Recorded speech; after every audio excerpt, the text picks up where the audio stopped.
Let's just face it. Life today is, well, it's a lot, right? There's this constant buzz, this nonstop rush, and trying to find even a couple of moments of actual peace, it can feel totally impossible. So today, we're going to dive into a real science-backed toolkit to help us do exactly that. Man, this really hits home, doesn't it? The need for some calm has probably never been greater. We're going to explore two really powerful methods that can help us cut right through that noise. One that connects us to the world outside, and one that connects us to the world within. All right, so here's our game plan. First, we'll get real about the true cost of our modern pace and the silent attack. Then, we'll discover an amazing natural remedy in the forest is medicine.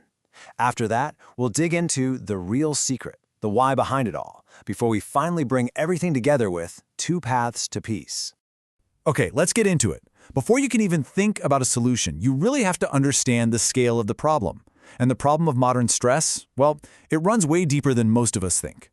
So, this is super important to get. Constant stress, it's not just a feeling you have in your head. A better way to think about it is like this quiet, relentless attack on your actual physical body. It's a biological reality. And believe me, our bodies are paying the price every single day, even when we don't realize it. So what is that price exactly? I mean, the research here is crystal clear. Chronic stress actually weakens our immune defenses. It contributes to high blood pressure, and it can make conditions like depression so much worse. This isn't just about feeling overwhelmed. It's about our long-term physical health quietly being worn down. Okay, enough about the problem. Let's shift gears and talk about the solution. And this first one comes to us straight from nature. It's a really powerful outside-in approach, and it's rooted in a pretty ancient Japanese tradition. The practice is called Shinrin-yoku, which literally translates to forest bathing. And no, it has nothing to do with water. It's all about bathing your senses in the forest. The sights, the sounds, the smells. It's not a hike, it's not a workout. It's really about just being present in nature.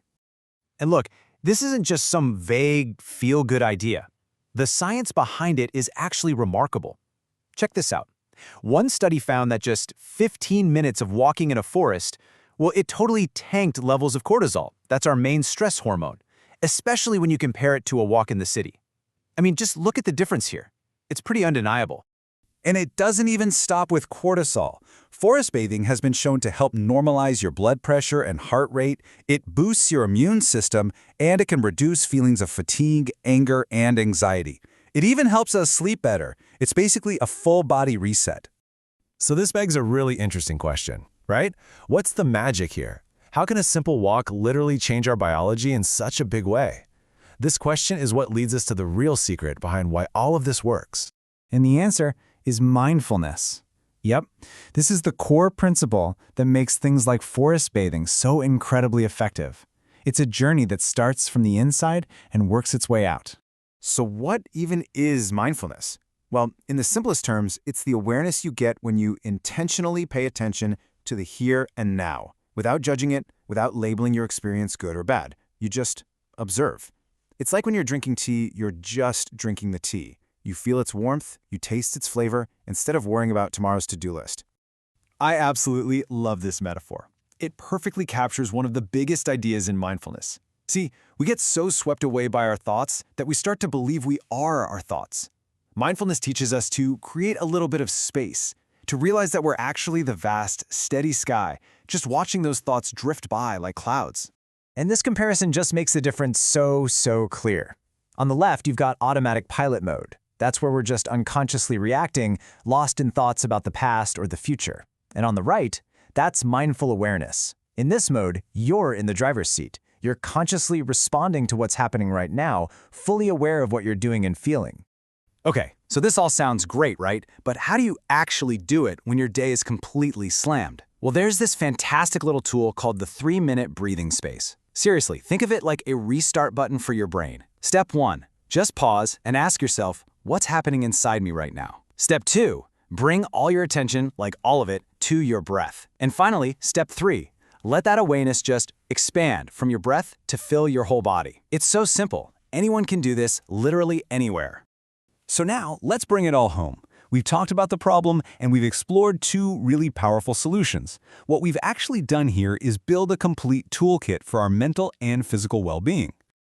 So the big takeaway here is that you now have two powerful tools in your pocket, And they're not an either-or kind of deal. In fact, they make each other stronger. You can practice mindfulness while you're forest bathing, and that creates an even deeper, more profound experience of calm. And here it is, the whole strategy in one simple image. Forest bathing is our outside-in path. You literally change your environment to find that calm. Mindfulness is the inside-out path. You change your inner awareness to find it. They're different roads, but they both lead to the exact same destination, a genuine state of peace.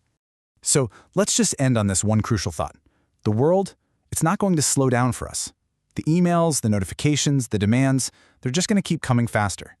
So asking, when will the world stop? That's just not the right question. The real question, the one you have to answer for yourself, is this. In this crazy, rushing, noisy world, how will you choose to find your own island of peace?